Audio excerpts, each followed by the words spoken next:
Yo, yo, yo. Good morning, good afternoon, good evening from wherever you are listening and watching. Welcome back to another edition of 343. My name is Jason. I'll be co hosting this evening along with my good friends AF and Riyaz. I know that we normally do the strong lead of AF, but in recent times we've been switching it up. We've been trying something new. And just a fun fact, it always seems to coincide after Man United lose that I have to end up hosting. So it's okay. It's fine. We will ignore that for now. Gents, how are we doing? How's everything going? AF, I think I should start with you there, seeing as I outed you immediately. Immediately. Yeah, what a slap in the face over there. But now What a it's beat. all good. It's all good. I'll take it because I think United deserve it at the moment. But yeah, we'll get to that a bit later. But other than that, I think I'm good. Looking Chill, forward to this chill. one. Let's go. Riyaz, how's things hanging in North London there, bro? Yeah, not too bad for now, eh? Not too bad. It's been good. So far, so good. Yeah, we'll see how it goes for the future. The test is still to come. So yeah, good for now. No, that's great. So yeah, what an eventful weekend, eh? The teams that were meant to win won. The cities, the Liverpools, the Brightons, Arsenals. Can I just go? Um, Can I just go already? look, yeah, if it's not from me, right, then it's going to be coming from Brighton's admin. So rather enemy that you know than enemy that you don't. Yeah. Yeah, we've seen some interesting games this weekend. I think City stumbled across the line. We had Liverpool also, I wouldn't say left it late, but really kicked into overdrive only come second half. Did you guys catch any of those? I mean, obviously we all watch our teams, or we do try to watch our teams. Did you guys get any other games this week? Yeah, Mo Salah's looking like an assist king these days, eh? Man's just like racking up those assists, and I'm not I'm not upset that I kept faith with him in my fantasy team because that's some cool points for me over there. But yeah, just like going on to the other games. I think like we need to dive into Chelsea a little bit more again when we speak about United, because I think those two are on the scale together to see who are more shit this season. Um, Yeah.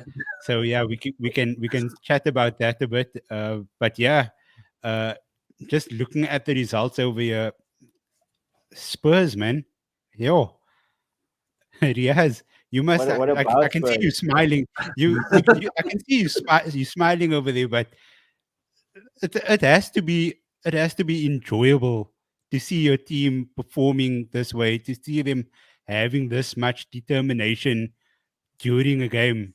I mean, compared to previous seasons where they just like fold. Um, Yeah, yeah, that's that's my pickup that's of the true. weekend. Uh, Look, it's during the game while I was watching it, I honestly felt like I was upset when we were losing, obviously, but in a way where I thought prior to this weekend that even though if we lose at certain points in the season, I'd be okay with it because we're playing good football, which we are doing. But in a game against Sheffield United, I was not ready to lose that game. I genuinely, I was watching it and I was going to be so upset if we lost, even though we played good football. So for us to have the determination, like you said, was great to see. But just to stop at Liverpool quick fast, I actually think that yeah, Salah is great and whatever, but I think they actually look better without Trent in the team. No offense, but without Trent in the team, it just looked a bit better going forward. Robertson was able to get further up the field, which he hasn't been doing the whole season because he must play as part of a three at the back. Um, and yeah, I think they are actually going to, no, obviously nothing against Arsenal, but I think Liverpool will eventually be the ones to push it the closest. Judging on form at the moment, I also want to pick up on Wolves because I think Wolves have been playing such good football this season. Their tactics are really, really good. They just don't come away with results ever. They were good in the first week against United. They were good this weekend again. They just switch off at random times and they get punished very hard for it. So I think that they also are like they deserve more points than they currently have. But yeah, Spurs. I'm very excited. Like I said, the test will come in the next 2 weeks. We play Arsenal and Liverpool. I think in one of the games we will get destroyed like badly by 3 goals or more. But I think in the other one we will be quite decent. Um, so hopefully we get 1 point out of the 2 games. I'll be happy with 1 point, to be honest. Yeah, man. Just to piggyback off what you were saying there about Liverpool, I think yeah, Salah completely changed his role this season so far. 5 games in, I don't think he's got as many goals, but it just seems like he's got the knack to just pick up that right pass. And I think maybe teams are zoning in on him and not giving him as much space, as much freedom. But I think with that, he's had to change his whole game plan, and I think it's working thus far. Whether it's going to be something that he's going to maintain the whole season, whether he's actually going to start scoring a bit more, we obviously need to wait. Yeah, I think the thing without Trent, it is interesting because you have Joe Gomez, who maybe came into the middle quite a bit, but not. I think it wasn't highlighted because his passing range almost isn't as expansive as Trent Yeah. Alexander. And then, like you say, Robertson suddenly has this freedom, right? And I mean, Yeah. so much freedom that he's running into the box, getting onto the end of a Salah pass.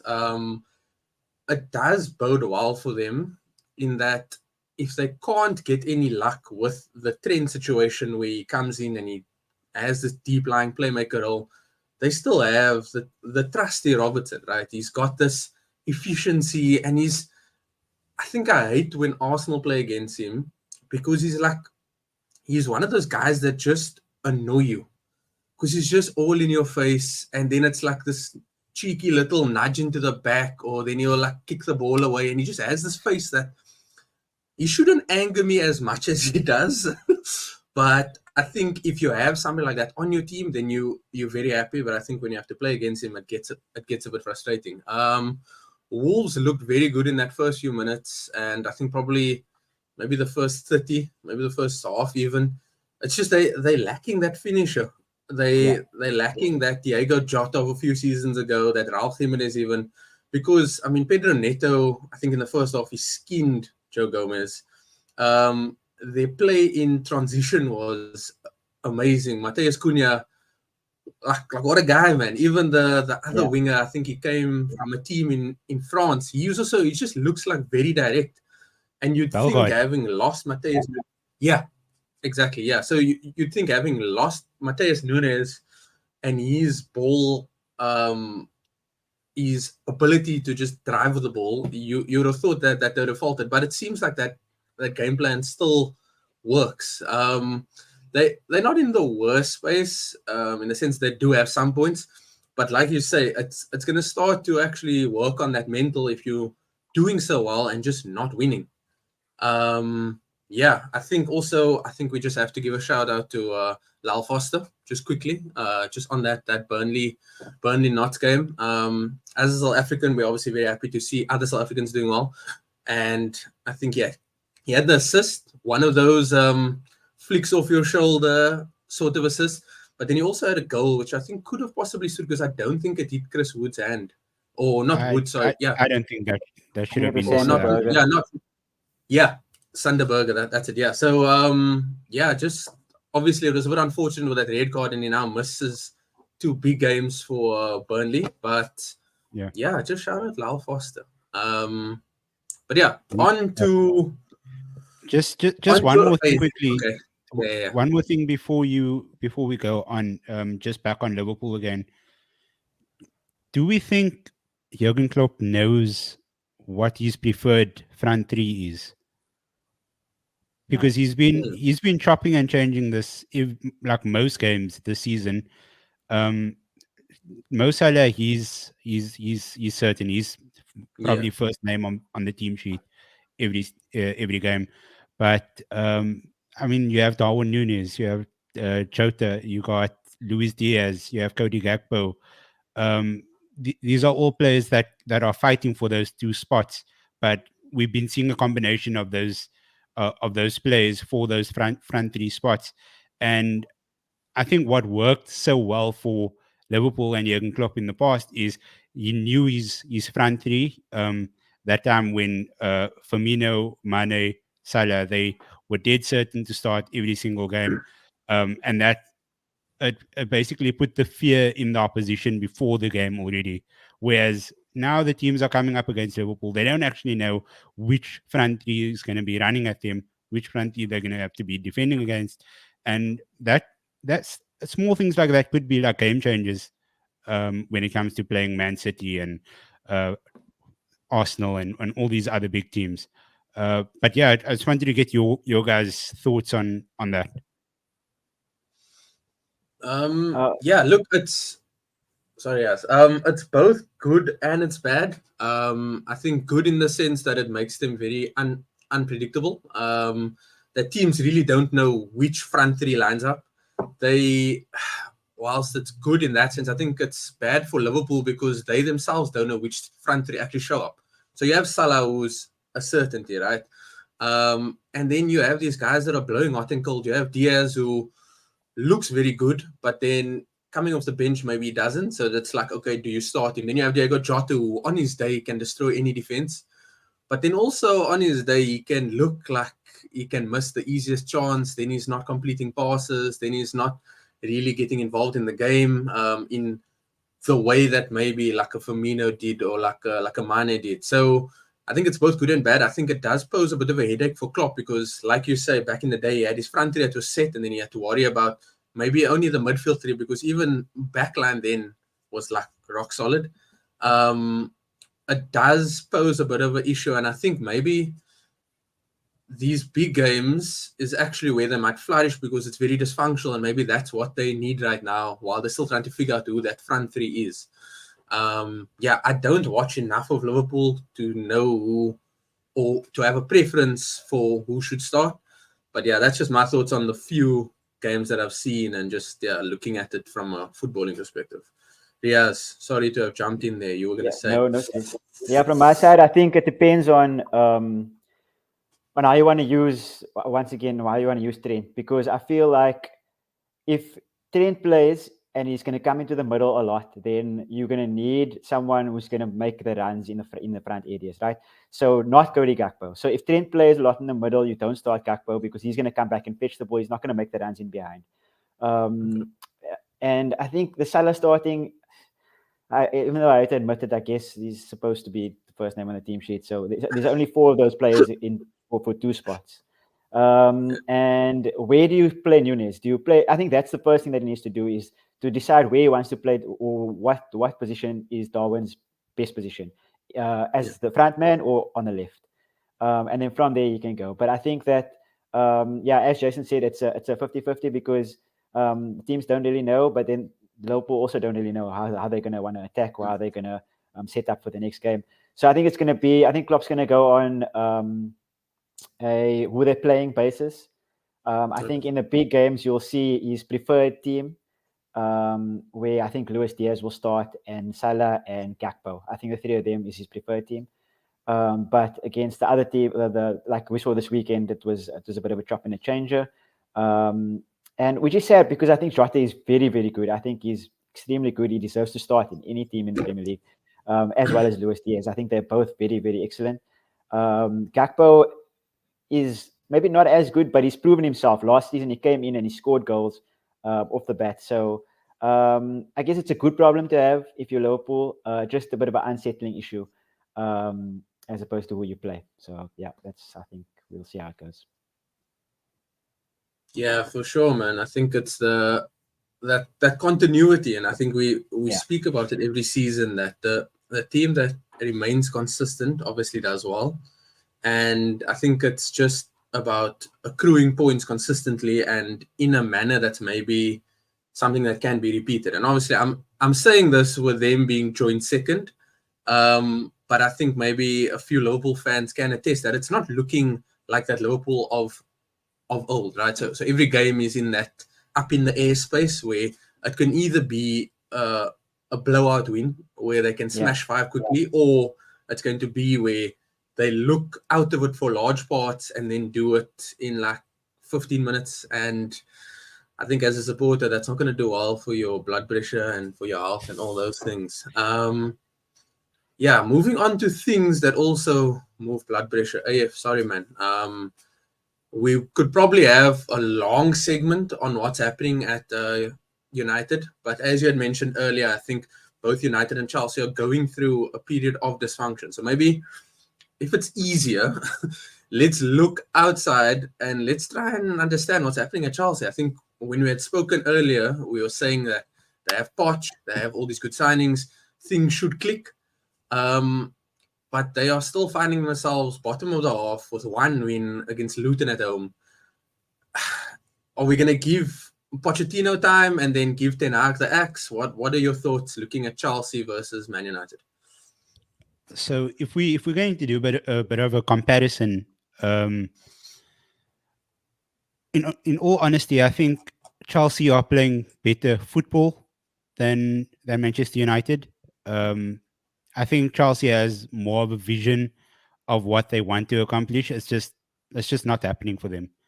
Um, from the moments that I've watched Chelsea games this season, uh, it's it's not bad football. It's not like 11 strangers on a pitch that's never played football with each other.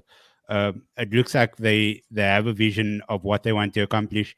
um, Pochettino has all of these new signings that he's gotten together. He's gotten rid of basically the entire team that was there in previous seasons.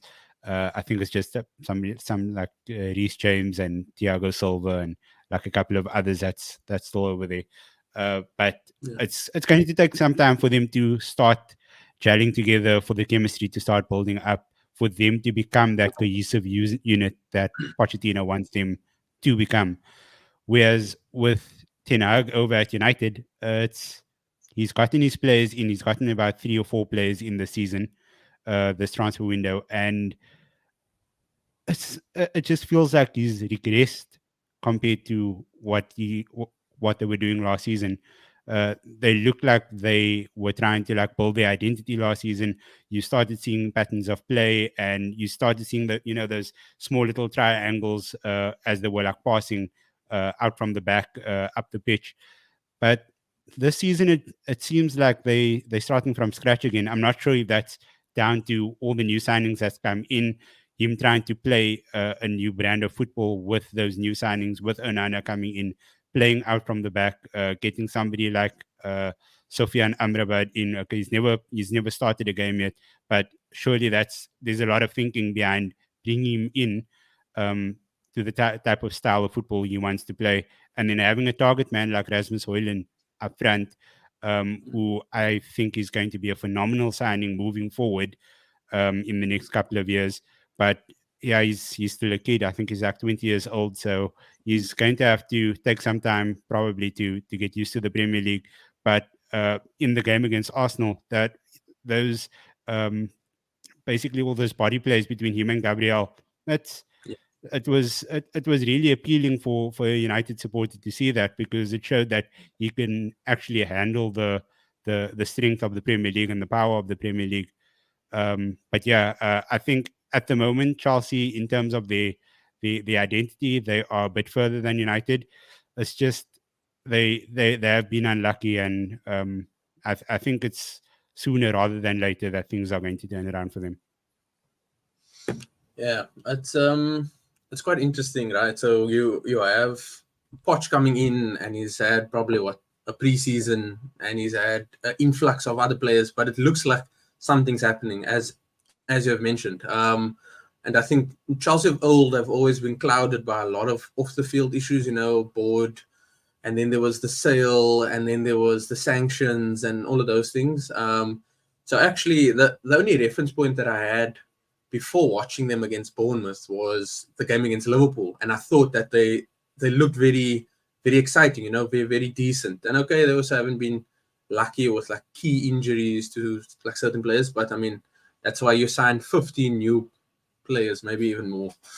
Riyaz, it's nice to be a fan from North London, but I mean, on a neutral perspective, looking at these two teams, um, we're seeing Chelsea looking good but not getting the results. We're seeing Man United being above them but not looking good. Who do you think breaks that cycle quicker? And yeah, what is the next few games looking like for like either of the teams? Yeah, that was actually very well put, like perfectly put, actually. And it's quite unfortunate that they look better, but they have less points. But I think that Chelsea need 2 seasons. I don't think it's a quick fix at all. I don't think we should expect them in the top four anytime this season or next, well, maybe Yeah, end of next season. If they do it, then they deserve it, and they'll have played very well, and they'll have found a way to churn out results, which they haven't been doing for the last season and a half yeah, now, or season and a bit. So I yeah, think the answer to that question would be United. United is going to switch it around easier, or they can switch it around easier. It'll take them easier or quicker to kind of flip the switch. All they need is intensity. I mean, United are not a bad team. yeah, To be honest, they're a great team. They can play really, really well. They have yeah, great players. All they need is to switch that mentality, get the intensity back that they had last season, and kind of score, get more results. Well, they have been getting results. It's just that this weekend they played a really good team, because that needs to can't be understated. The fact that yeah, United have been winning the games, but this weekend they played a better team than they are. At the end of the day, yeah, Brighton are unbelievable. We know that since last season. So I don't. It's not really a shock loss. So it's not really hectic for United. It's just that it wasn't the first game that they've been playing that badly. They get results, but they yeah, just play really, really badly. So I think, yeah, it's just that intensity switch that they need to switch on. And I think so. I saw a stat earlier that said that the team with the highest turnovers in the opposition third or opposition half for the season so far is Manchester United. Right? They have the okay, highest they have the highest percentage of turnovers in the opposition half or something like that. yeah, But they have so they're first out of 20, and then for conversions of um, uh, position to getting position of the ball in the opposition half and scoring a goal or making a chance, they are 20th out of 20. So they win the ball back, but they don't convert or make chances from winning that ball back from their press. So I That's think, because that's because Marcus Rashford tries to take on five guys every single time. I mean, there's players wide open asking for the ball, and this guy tries to go through five guys, and if he does get past them, he tries to take on a couple of more. So yeah, that's true. But so that's why I think that genuinely Rashford can't play anywhere near the middle of the pitch. He needs to send him out wide, let him do what he does out wide, and then that's all. Because if he's in the middle of the pitch, all he does is clog the ball, and the runners are running for no reason. And then as soon as he shoots, the keeper collects it, and you need to get back. Everybody needs to get back, and then Rashford is also jogging. He's even further forward than Hoyland is, which is weird. So yeah, that's super true. So as long as the diamond doesn't really work, they tried it against Brighton because they thought Brighton was going to dominate the midfield. They still dominated the midfield, and that was really hectic to see. So I think if Amrabat can come in and you plays a 4-2-3-1, I think that will be the best option. Stick Rashford out mm, wide, and I think yeah. But I think United have the easier task to improve because they're not doing too badly. It's just one switch that they need to turn. Chelsea you, have seasons and seasons to go. mm, you know, it's a bit concerning that the diamond wasn't working for a long period against Brighton, mm, and Eric Ten Hag, he seemed a bit stubborn with that. Yeah, yeah, He didn't want to change the formation until very late, and I mean it's small decisions like that that can cost you. I mean, we know that the Premier League is a marathon. It's like we're allowed to make like these small mistakes and stuff like that. But if that becomes commonplace, then I mean it's going to kick you like it's going to bite you in the ass at the end of the day. And I feel like the fans have been alerted to it now. They've seen him do something like that because even taking off somebody like Hoyland, I mean, everybody yeah, booed that decision. mm, So I mean, Eric Ten Hag needs to try to get the fans back on side. I'm not saying that the fans turned on him, but keep making small mistakes like this. It could be like a slow burn I still back Erik ten Hag all the way. I think he's still the man for the job. I still think that he can get the best out of this United team, but he needs to start. His in-game management needs to be much Yeah. better than what it currently is. Yeah, I think look, it was obviously like Riyaz had said, and then even like you said, playing against Brighton, it's like you're almost expecting them to beat you because they have such a good system, and you almost wonder why they don't finish higher, because any game that you watch, they seem to completely dominate and they win, and then you check at the end of the season and they're like eighth or like seventh, and you're like, okay, so what's actually happening? Yeah, I think the changes, and I think Erik ten Hag's received more flack for it now. I've been noticing more on like social media. I mean, obviously, after any loss, it's always massive, and it's like people spewing completely weird takes, and then some people that can actually see what's really happening and commenting on what it is, and not just trying to express the first thing that comes to their fingers to actually tweet. Some of the changes looked a bit crazy, because I mean, even taking off Casemiro, and I think I'm not quite sure who you guys brought on there, but that was also. But also, I think you could possibly say that maybe Casemiro hasn't looked to the same standard that he had set for himself last season. I think Hoyland, um, possibly just to manage him so that he's not going to pick up a freak injury again. It obviously didn't go down well, and as a player, he probably wanted to stay on because he felt after he'd scored that disallowed goal that there was probably something in there for him. But yeah, I think definitely it's not like a completely lost situation. It's just the intensity in key areas is where it's going to expose you in even bigger areas, if that makes sense. That midfield running, that lack of one to actually come back, Rashford, and then I think Anthony as well. When I mean, there's certain times, but I think to compete, and every season Prem gets harder, it gets faster, it gets more expansive. You need teams, and almost a team that's able to go up and down for like 90 minutes, which is actually like, we sit at home and we look at these guys and we say, why is he not running back? But put us there and we'll be like that girl that entered into that 100-meter race where at the end she just does a little skip, and it's like, maybe I actually gave my best. And yeah, it's just tough because with social media, people are clipping every instance of any sort of um like under 90% effort sort of a thing, and they all expose, and it's like, okay, then you go play there. It's like the top 0.1% of people that get to the Prem, and we at home think we can just commentate and just we can do better. So it is, whilst it is a Yeah, bad thing, I think, yeah, but at the end of the day, these guys are paid to do it. They train yeah, 1 million hours no, a day. I yeah, mean, Jason, like you know that more than myself and Riaz. yeah, You've been in a system where you have to train extremely hard to get where you need to be, yeah, and I mean these guys are paid like hundreds and thousands of pounds a week. Um, yeah, so like I think the fans have every right to question the determination and um, yeah, just basically the outlook on during the game. And that's yeah, something that they can control as well. It's not like, oh, this guy can't do this skill, or oh, this guy's finishing is not as good as this guy, or this guy's passing. It's only running. It's only effort. That everybody can do. yeah, Everybody can put in effort. So that's like one yeah, thing that like is actually something that you can actually change. You can actually do. Put in the effort, make the run, and yeah, show some determination. So yeah, I agree. And they get paid a lot yeah. of money, man. Come on.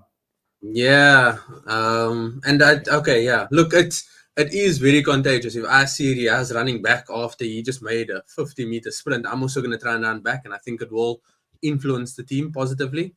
Um, but yeah, I think just as a footballer and somebody who has played at these, yeah, I feel like a lot of people talk. It's not as easy, but I do Yeah. understand 100%. But yeah, Riaz, you had mentioned outlook, so let's look forward.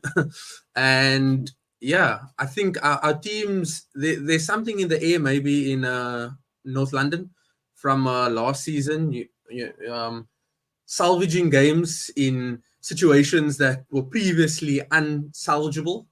Yeah, can you just talk through that last 5 minutes of your game where the most unlikeliest of scorers pops up and has such a massive impact? Yeah, that mood must have been crazy.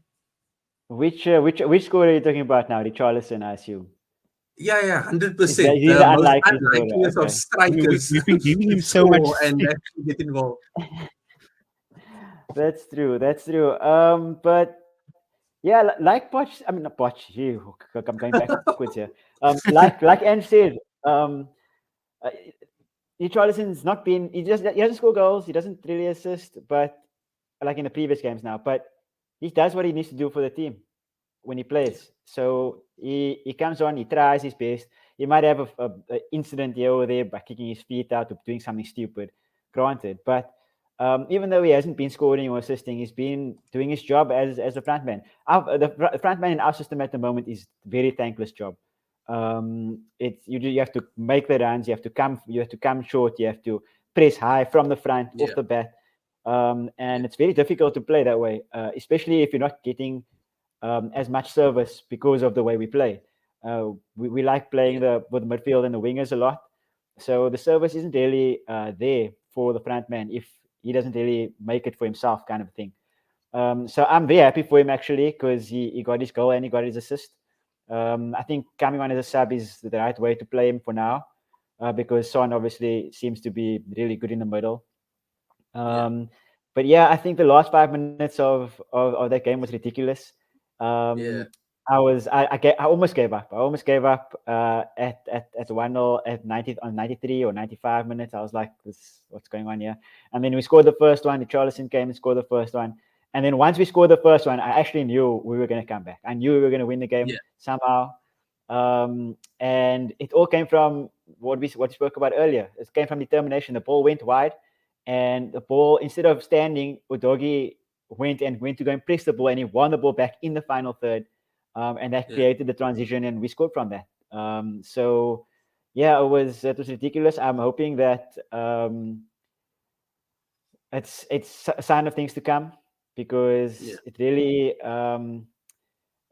playing like we used to sometimes win like this last season, right? We win late, but it wasn't where we were dominated for the whole game or like we had position for the whole game. We played on the counter for 90 minutes and then all of a sudden somehow it breaks for us and we score luckily, or a fluke yeah, goal here, a fluke goal there. yeah, Yeah, we're actually trying to kind of make a way to win, press the ball hard, press the ball high, and kind of will the ball into the net by holding on to position and by playing those through balls. And it's really good to see. Thank goodness after so many years of playing like crap. But now I'm sad that Perisic is injured. Perisic got injured, I think, today or yesterday. He's out for a yeah, couple of months, which is kind of sad because I like the when things aren't working from the first 11. I like that option of Perisic coming yeah, on and putting the balls in the yeah, box because it provides us with something different. Because otherwise the ball doesn't really come into the box from across. And yeah, Richarlison likes going in the air. That's like what he likes to do. He wins balls yeah, in the air a lot of the time. So we're gonna losing Perisic. I think is a big loss, especially for the squad. But luckily we don't have Europe, I suppose. So that's gonna help us. But yeah, Silver linings. yeah, yeah, Can we just zone in a bit on the goalkeeping position? Because like in our preview and when we were speaking about like the transfers, like goalkeepers coming into the club and all of those things, I think Vicario, like he's gone about his business quite well, yeah, under the radar, and yeah, he's been quite tidy. And I don't think it's been spoken about enough, of like how good a job he's been doing for Spurs, because a lot of the that momentum that they've been building up is the fact that like he's been a good shot stopper. I know in the game against United, I think there were four shots that we had that could have been goals. And Lloris concedes yeah, it. Yeah, yeah, probably yeah. But yeah, he made some good saves, and it wasn't just like those TV saves or anything like that. He seems like a good young goalkeeper, and yeah, like I said, he's just quietly going about his business under the radar, and that's a huge part of where Tottenham find themselves this season. Yeah, so true. Like I was a bit sus on him in the beginning. Like he all over the place, kind of in the first game of preseason. But he's grown into the role very well. I think the spine of the team is crucial. Is where we actually made the main changes. So Vicario, Mickey van der Ven has been amazing as well. Even though he scored 2 own goals so far this season already, he's been really really amazing. And obviously with Romero and then Bissouma as well in the eight. Super crucial, Yeah. and that's where I think it's going to be the battle this weekend. Between Romero, Van der Ven, Bissouma, Madison, and the midfield of Arsenal as well. As long as we don't let it go out wide, where the problems will be because of the inverted fullbacks, where Saka will just expose us. I think if we keep the ball in the middle of the park, I think we'll do well. Yeah, I Yeah, think. Jason, like Yeah. I was just gonna flip it back to you, Mm. just to get your thoughts on like who your important or who the important parts of Arsenal will be going into this game. Yeah, I think similarly to Spurs, our spine has been somewhat consistent. I think since Gabriel's come in, and I think it's more Zinchenko as well, we've looked a more confident side. So in the two games that we've played with the two of them, I think we've looked a more dominant possession-based team. I think Gabriel's a beast. I still give him about 3 or 4 rash things. I think him and maybe Romero probably, I wouldn't say in the same bracket, but I think in the sense that they sometimes lose their head a bit. Um, I think that the key things here is firstly, obviously, we have two very good number ones. So who firstly starts tonight and then who's going to play over the weekend, that's something that will be very key. I think the back four at the moment seems pretty secure right now. So it'll be your White, Saliba, Gabriel, Zinchenko. The key player for me going up against Basuma and Saw is obviously Rice. I think we we had him for, I mean, got him for 105, and everybody looks at these figures, right? Because obviously Arsenal's history recently, we've been spending quite a bit, and some of them haven't worked.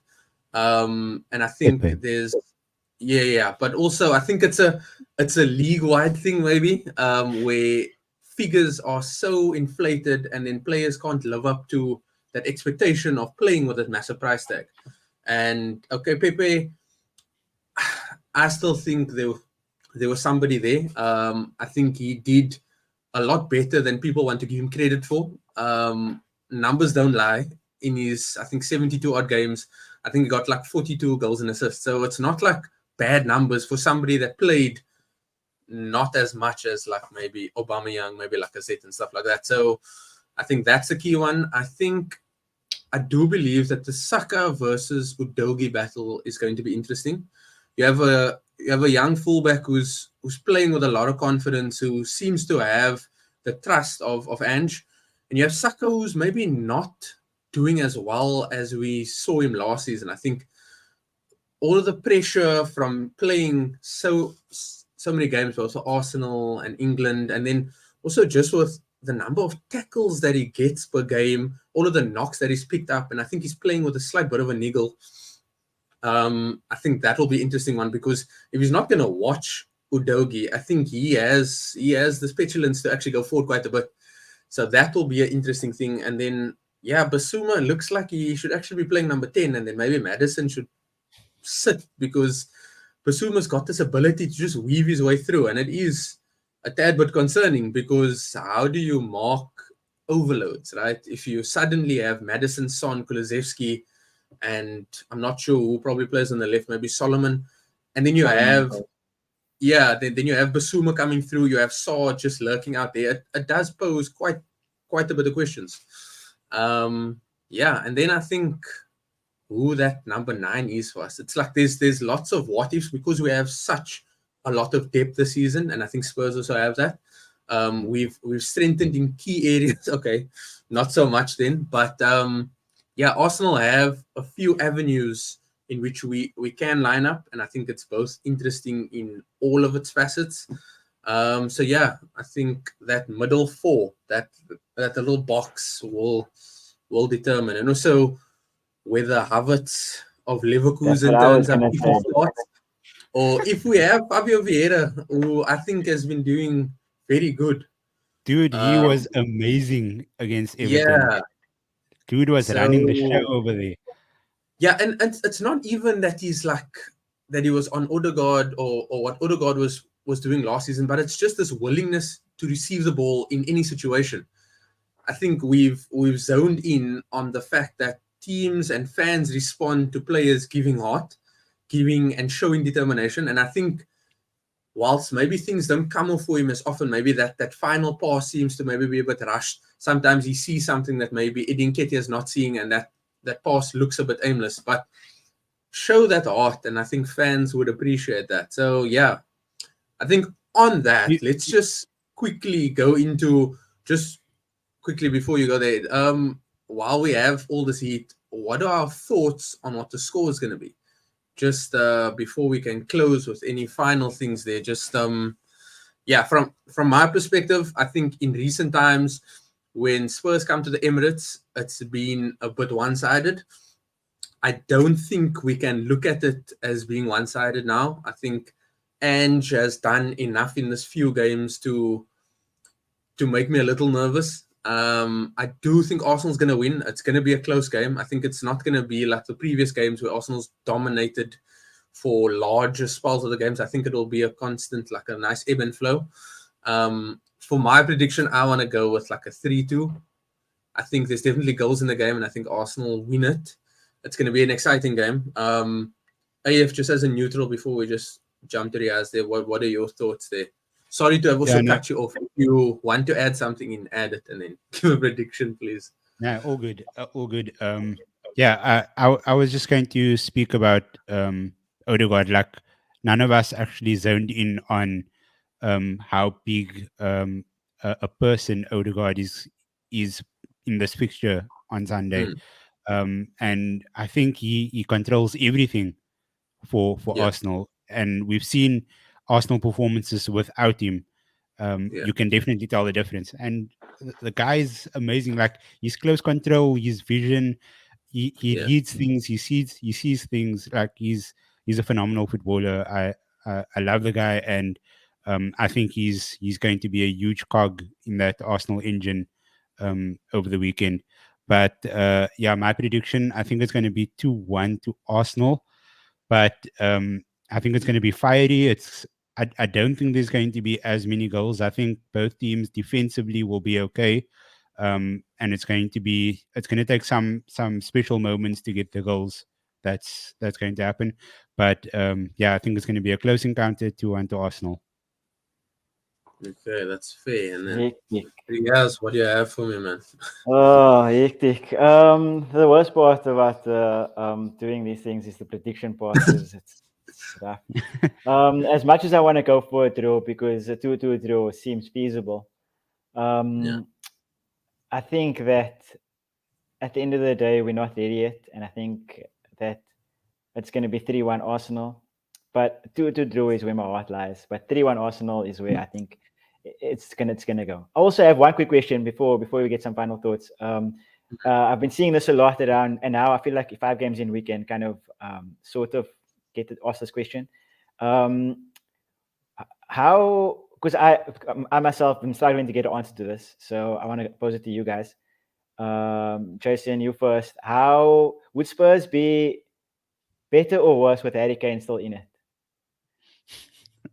ooh, that's a very tricky one. I think we've seen Spurs with Harry Kane for the last few seasons. I think you've strengthened in areas that you maybe needed to strengthen. I don't think a team is worse with him. So I think you could have possibly elevated, but I think there's more of a team cohesion now than maybe before. I think everything maybe surrounded, and maybe that's on managers that set up to play through Harry Kane. I think now there's a more holistic style. I think you probably add a few more goals, but I think the form is probably the same. I don't think there's many games and in this 5 now results that possibly change. Maybe the Fulham game in that 1-1, but I Yeah. think all of the games that you won is games that you have won with Harry Kane as well. So yeah. Yeah. That's it. Yeah, no, like I think Jason's alluded to some great points over there. Managers building their team around a single person. Sometimes it works, sometimes it doesn't. But we've Yeah. seen over the years, over the seasons, that the moment Harry Kane gets injured, for example, then the team it seems like they're a bit lost. Like, where do we go from here? Whereas now this team is like built, like Jason said, like in a holistic way. It's not really built around anybody. It's built as a team of 11 players. Um, so if somebody gets injured, then whoever comes in to deputize will slot right in, and it's business as usual. So I think this is a much better outlook for Spurs. It's a much better setup for them. And yeah, who knows? Maybe it's just the Harry Kane curse. Like wherever he goes, we'll see at Bayern. Yeah, we'll see tonight. Yeah. Okay. So that wraps us up. Riyaz, I think you feel that maybe Spurs are not going to be as good as they were if Harry Kane was there. Is that what you're saying, or is that what I you're honestly, struggling I to don't know. figure I out? don't. Yeah. That's why I asked, because like Okay. I can't say, because I'm also on the fence, because you can't Yeah. take like, you have such a great prolific goal scorer. Yeah. He's gonna score goals wherever he is, no matter what system he plays. He's gonna Yeah. score. Just Yeah. in a specific system, like you both said, in a specific system, it's a bit difficult because it's about the team, and he doesn't press as hard as what's necessary for the number 9 to press. Without the ball now, with the ball, it's fantastic. We know what he can do, but without the ball, we in the system, the whole team needs to press as a unit, and if one cog isn't Yeah. working, then the Yeah. whole system collapses. So it's difficult. It's a either or, neither nor type thing. Okay. Obviously, I would still like him in the team, but I like the way the team presses now without him in it. So it's I can't say. Yeah. It's like a Nah, catch that's 22. fair. That's Yeah. fair. Guys, thank you very much for joining. AF, where can people find you? Socials, and okay, don't give where you stay because that might be a bit weird. Just socials, please. Yeah, no. AF at AF Parker 642 on everything that's X, Twitter, um, Instagram, TikTok, the works. Same handle everywhere. I just chat footy, I chat comic books, I chat movies, the works. Nah, that's cool. Riyaz, what about you? I'm gonna show a bit of a lack of knowledge here. I'm not sure what the difference between X and Twitter is, but at Parker People's underscore updates, man. Riyaz. So if the phone is updated, then you'll have X. If you haven't, if you must manually update Okay. stuff, then maybe you still have Twitter. Oh, okay. Am I supposed to look at it to see? I probably still have Twitter. At Parker underscore Riyaz. That's me on Twitter. Yeah. Perfect, perfect. I'm at Jason underscore Ronnie.